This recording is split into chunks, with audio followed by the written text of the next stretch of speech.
All right, hello everybody. It's the Meista from Brews and Tunes. Cheers. Very, very excited today. I am chatting with the one and only Mr. Clay Melton. Thank you so much for chatting with me. How you doing, sir? I'm doing great, man. Thanks for having me on. Awesome, awesome. And first off, I mean, congratulations. You just released a brand new song today, February 24th. Alive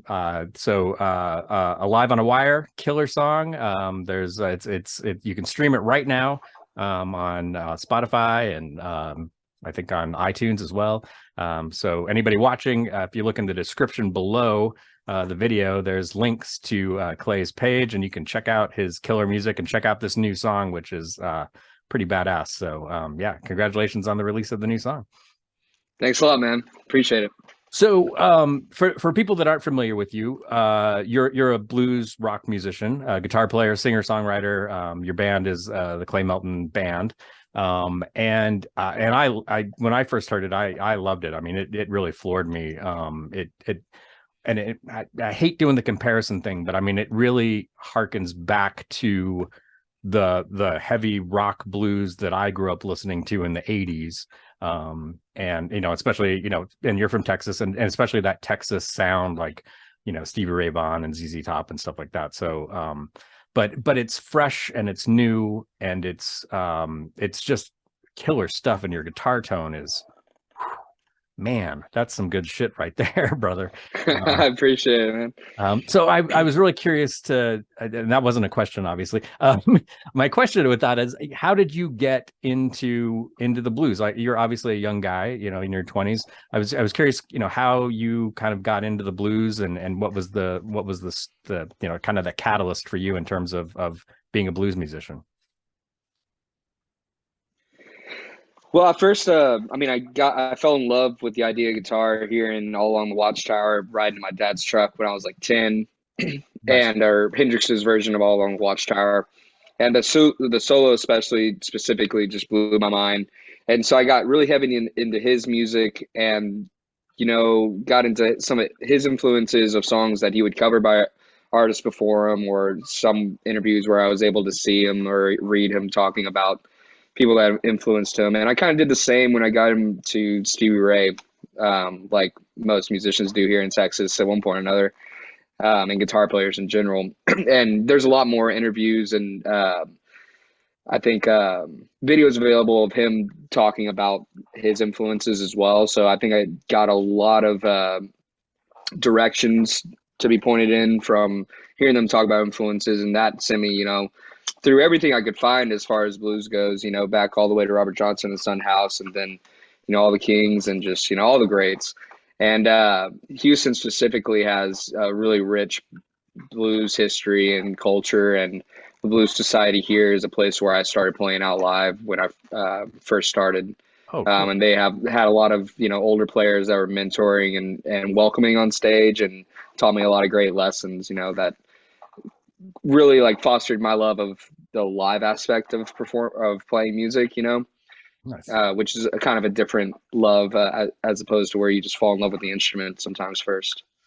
Yeah, and I'd say, I mean, the footage I've seen of you guys playing live is, in a word, is mesmerizing. It's really, it's really incredible to watch you play live. I mean, and that's one thing I somebody that's mastered their instrument and enjoys it, you can tell, and especially, and likes to play live and enjoys being on stage and performing, and that you definitely get that sense, from at least the videos I've seen of you playing live. Is, I mean, it seems almost effortless, the way you are playing, and then also the camaraderie on stage with your fellow bandmates, with the two Zachs. I mean, you guys really gel and seem to really have a fun time and enjoy working with one another and playing off of each other. That's the sense that I get when I watch your videos. Yeah, it seems like you put together a really tight knit musical band, which is cool to see. Yeah, I'm super thankful for the guys in the band, Zach Grindle on drums and Zach Cox on bass. And I think that for all of us, the live performance is the payoff. That's the most fun that we have. songwriting and studio work is its own joy and, really labor of love because of the process it takes to get your ideas to come to life and to finally release them. But the live aspect is where, I knew that this unit was going to work whenever this specific iteration of the band got together, just because of the kind of like force and feeling of it in the room. It's like, all right, we can just do this, throwing some amps in a room and going, then we got something we can chase together. Nice, very cool. Yeah, and you mentioned like Hendrix is kind of that, that catalyst for you, that starting point. And I'm not a musician myself, but it's interesting because that was a catalyst for me in terms of heavier music. That was, I was listening to pop music and I discovered, Are You Experienced, the album, and I don't know why. I was like 12 or 13 years old, and I saw that album cover and I was kind of fascinated by it and just thought, what is this? I want to hear this. And yeah, it really altered the way I listen to music. But and kind of, I think, similar in what you said, where, I was really curious about his influences and I started exploring, this older blues music. And I was, really into the English blues sound as well, like Led Zeppelin, and, Peter Green's Fleetwood Mac and that kind of stuff. And so, yeah, I was really curious about that. So it's cool to hear, and again, I don't mean to dwell on this, but it's cool to hear a younger person that like kind of has that same kind of life experience in terms of music and like, oh yeah, this stuff really rocks. I really like this. I want to explore where this came from. Which I think is a sign of not just a great musician, but I think also just somebody that understands and respects the history of the music as well. Which is cool. Yeah, it's like just the idea of seeing rock and roll live in other places than what personally. Like, when we went on tour with the Bluestones and Des Rocks was our last summer tour, where we promoted the live album, and we had never played with them before or to their fan bases, and they range in age, and with guitar oriented acts, you have the people that are from the generation of all these artists that we love, the classic rock acts and before, and they're there and they love that music. But at those shows, I saw a lot of people of a younger generation and age just excited about guitar oriented music, and rock and roll, which is exciting to see. Both those bands are much more rock, as opposed to us doing like rock and blues, but the crowds got down to all the styles throughout the nights on that tour, and that's exciting to see. Yeah, that's really cool. Yeah, and you mentioned, obviously you're a blues musician, but you also dwell in the rock and kind of some pretty heavy rock stuff too. I mean, where somewhat, and again, I hate doing lots of comparisons, but kind of reminiscent for me, at least, of like ZZ Top, where there's this heavy, kind of dirty blues, but then there's also some really fast paced, really rocking stuff, which it's a great blend of music. It's really, what I've seen and what I've heard of your stuff. So as I mentioned, Alive on the Wire released just today. And I know you've got another single coming out in a couple months. I think Runner, right? Yes. Coming out about 2 months, or like April-ish, I think is when it's slated to come out. So that being said, so you'll have a couple new singles. Can we as fans expect a new album in the near future? Yeah, our plans are to put together an album this year. We're touring a lot. We're going to be hitting the road pretty much consistently through probably the fall, and then while we're home, we're going to be finishing up the album and hopefully getting it out before the end of this year. Oh, nice. Yeah, and so these two songs will be on the album. A couple of songs are songs from Live in Texas, our last live album. We recorded a lot of songs on that album at that live concert where they were performed for the very first time live at that concert as well. And so they're brand new rights. And then we had a year of touring them and letting the songs grow. And so now we're presenting a studio version of some of those ideas, as well as new songs like Live on the Wire. Cool. Is it at this point, is the album written basically? It's just, do you have everything kind of, as far as all the songs written, or are you still kind of working that out? Most of it's written. I'd say I want two more new ones on there, which might be writing 10 new songs. It might be writing two more new songs, And so I'm thankful to be in the kind of position as far as where we are on our touring schedule and recording to where I believe we have time to get those songs, the time they deserve. Nice. Very cool. Do you have and maybe this is way too early. Do you have a working title at this point? Or you know, We got some working titles, but we're okay. keeping it under wraps All right, until cool. probably a summer tour. Nice. All right, very good. I like that. Yeah, because your last album, uh, Back to Blue, came out in 2021, and man, what a smoking album that is! Just so many great tunes on there, and yeah, so I'm really excited for this follow up, and from what I've heard, the new track today, yeah, just a killer song. So I'm excited for Runner to come out in April, and see what else you guys have going on. That's cool stuff. Um, Kind of to circle back, I know mentioned, kind of that catalyst for you is in terms of, playing guitar. I was curious. So did you come from a musical family? Kind of what were you playing guitar already when you heard Hendrix, or was it like, oh, I want to do that? I wasn't playing guitar. I had taken like a week summer camp when I was maybe like 8 on acoustic guitar, and I didn't really take anything away from it. Hmm. But whenever I was 10 and I heard Hendrix in my dad's car, I was just really enamored with it. And I had this like Toys R Us uh, toy guitar, electric guitar. I had a speaker under the strings that you Oh, turn on, so it sounded like it goes through an amp. nice. And it was like missing strings and out of tune. But I like fumbled around on that for like almost a year, just trying to play to some Hendrix recordings I'd gotten a hold of.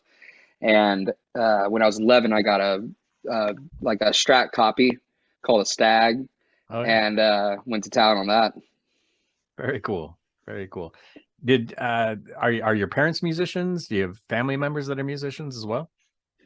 My dad played piano when he was younger, and then whenever I started taking, it took about a year and a half guitar lessons when I kicked off, and we would go together on Saturdays. So he still plays at home, but nobody else was a musician around the house when I was growing up, as far as before I started, really. Okay, interesting. You mentioned the touring. So yeah, kind of what's as far as fans, what can we expect? What's kind of coming up soon? Are you mainly staying in Texas? Are you going to get out and hit the rest of the states, or any international as well? Do you have anything kind of lined up at this point? Yeah, a lot of plans. This is going to be the busiest year of touring we've had so far in Oh, the band's career. We recently signed with the booking agency, Hungry Ear Agency, just this past winter, and so we're getting on the road. Come up here in the spring. It kicks off April 23rd at the Baton Rouge Blues Festival in Louisiana, and then we're in the Northeast through May. Virginia, Massachusetts, a couple dates, New York. We're playing at Daryl's house in New York City, which will be a fun one. oh I yeah. was an admirer of the show, and Iridium in New York City, and so we're mostly Northeast, and then we'll be in Chicago and Phoenix through the summer Oh, great. around the Midwest and all that. Very cool. Any chance you're coming to Utah? I hope so. All right, cool. Everybody keeps telling me it's great. I've never been there. Yeah, it's well, right now it's cold and snowy, but yeah, if you can, yeah, I'd love Yeah, to see you play. And I might have to make a trip to Phoenix because yeah, I'll I catch the need to snow see. another time. We'll Yeah, we'll wait for the summer. So yeah, definitely. Yeah, it's been a this week especially we got hammered. So really. yeah, a lot of snow this week, and it's cold and snowy. So, but yeah, like yeah, if you could get out here in the summer, that'd be great. But yeah, if not, I'll have to maybe make a road trip to Phoenix and see you guys play live. That'd be really cool. Oh yeah, I know. I believe we'll be in the Colorado region as well. Oh, great. I think in September. Oh, okay. Very cool. Like So Denver or kind of that area. Southwest around Telluride, Oh, okay. Nice. and so that stuff's still in the works. But all our tickets and everything, claymelton.com/tour. Oh, okay. Perfect. All right. Great. Yeah. So people can go there and check that out. And yeah, yeah, that's the nice thing. You've got a nice robust website too. That has, like I mentioned, it's got the links to the new songs, or the new song. And then, yeah, you can buy your music there. There's streaming service stuff. There's, yeah, the tours, lots of killer, merch and photos, and yeah, a great website. Yeah, really nicely put together. So, yeah, again, for those watching, yeah, you want to look description below, there's links to Clay's page, and you want to check that out. Especially if you're a blues lover like I am. Yeah, it's some really cool stuff, and it's great to hear fresh, new blues rock based music. Because it seemed like, and maybe I'm wrong, but it just seemed like for a while that kind of disappeared, or at least it was almost underground. Like it was hard to find. It seemed like, kind of in the '90s, it was, I mean, there was obviously stuff around. You still had, like Savoy Brown was going strong, and was going strong right up until Kim died this past year. But it just seemed like, yeah, kind of after Stevie Ray, like it kind of quieted down, at least in mainstream. But so it's nice to see, some, the kind of, recognition that you deservedly are getting. It seems like you're kind of blowing up right now, which is great to see. Especially there's so much diversity in music, which is a good thing, but it's nice to see that, kind of old school, heavy blues rock is out there still, and being played by younger people too, which is great. Yeah, I mean, I think that guitar lovers, I mean, that love is, alive and burning. It, like you said, mainstream is a different discussion, but with the exposure of the internet too, it's almost like everybody has an audience. That kind of conversation that people have around art. I think it is true. I think the audience just mostly lives in the live environment, because that's where real rock and roll and people on stage with instruments in their hands. I think that's where it's the most powerful. Oh yeah, definitely. Yeah, I mean, anytime I can get to a show, it's, yeah, this, the energy is just something. I mean, it's great to, hang out in your studio and drink beer and rock out, but it's great, that live music experience, and especially when it's, really good musicianship, that Mhm. just kind of, gives you the chills, and that's definitely something that I mean, I just watching you on YouTube, some of your guitar solos, and it's just, I mean, mesmerizing. I literally get the chills, like, whoa, that, your tone. And what I love about the way you play is there's this really nice mix of, yeah, this really kind of ethereal, soaring guitar, but then you can get pretty raunchy and pretty, delta, kind of in your face, which I love that too. So it's a nice blend of that. It's obvious that you are well versed in kind of all the blues styles, and well, especially, when you mention, people like Son House. That's, not a lot of people know Son House anymore. And that's some old school, like, it's hard to find Son House recordings. Um, but Yeah, I'm such a music nerd, is what it is. And I mean, I listen to a lot of WWOZ, is a radio station based out of New Orleans. It's one of the oldest running radio stations in the country, but and one of the few with like all vinyl shows, and they play a lot of stuff that you can't find anywhere else. Mostly focused on music coming from Louisiana and New Orleans, a lot of funk. oh, cool. Obviously a lot of like, more like swing and stuff like that, jazz. Um, but I've always had an interest and love for knowing about where the music styles that I loved growing up came from and how they came about. And then as I've grown as a musician and learned more about the process of recording, I'm very interested in, I think the 70s era of rock was a golden era as far as like tones, and just the recording process was very real. Things got like heavy in the 80s, and I loved a lot of guitar tones in the 80s. Drums got pretty ridiculous and huge, Yeah, which I like too. But I'm just all into learning about all that stuff. cool. Yeah, I'm a child of the '70s, so yeah, that's stuff that, yeah, really resonates with me. Like I said, Led Zeppelin and Rainbow, and Yeah. Black Sabbath, all of that kind of stuff, and like I mentioned, Savoy Brown, and uh, yeah, just, yeah, anything heavy from that era, like you Riffs for said. days. Yeah, it's just such fun stuff to listen to. So you mentioned, I mean, we've chatted a little bit, and about, some of your influences, obviously Hendrix, and some of that Texas sound from there.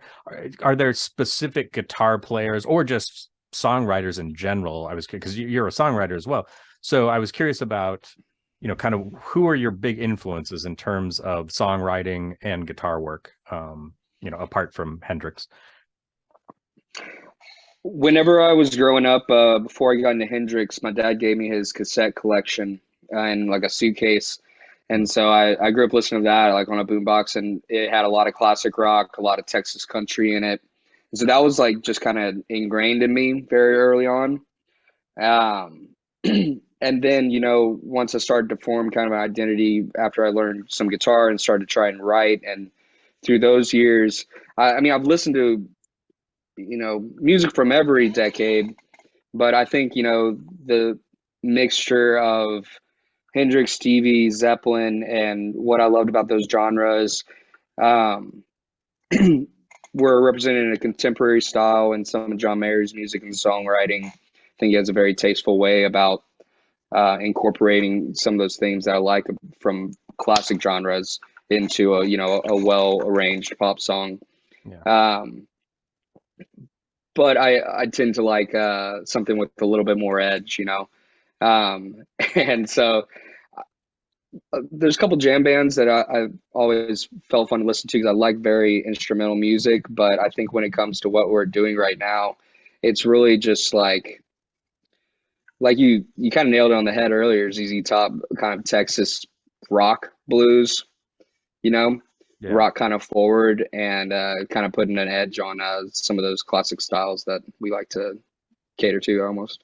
Yeah. Nice. Yeah. Very cool. Yeah. That was, yeah, I think ZZ Top was one of those bands that had such an original sound, and I think that's what really drew me also to you. And again, not to make all these comparisons, but it just there's kind of that vibe, but then also you just have this like, yeah, it's great because you're honoring this old blues style, the Texas style and kind of that Delta, Mississippi Delta style. But then there's this fresh element to it and this rock element to it too, which I really dig. And like you said, there's kind of there's an edge to it. There's some edginess, and then there's some really nice, beautiful, slow, kind of more ballady type of, bluesy songs. But then and even then, and maybe it's just the tone of your voice. There's kind of that outlaw country element to it as well. Which I think is just a really nice blend of, and it just fits and it feels really organic to me.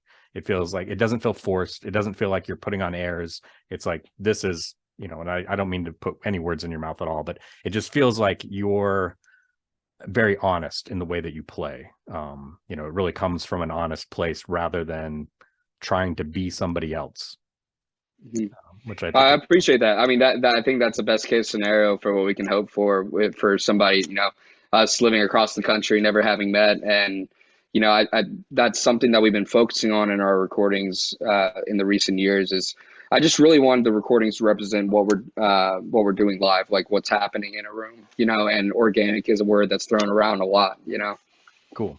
Yeah, that's what it really feels. Yeah, like it feels very organic to me. Like just listening to you guys play it, like I said earlier, you play really well off of each other, and it feels like, you seem to be very comfortable playing together.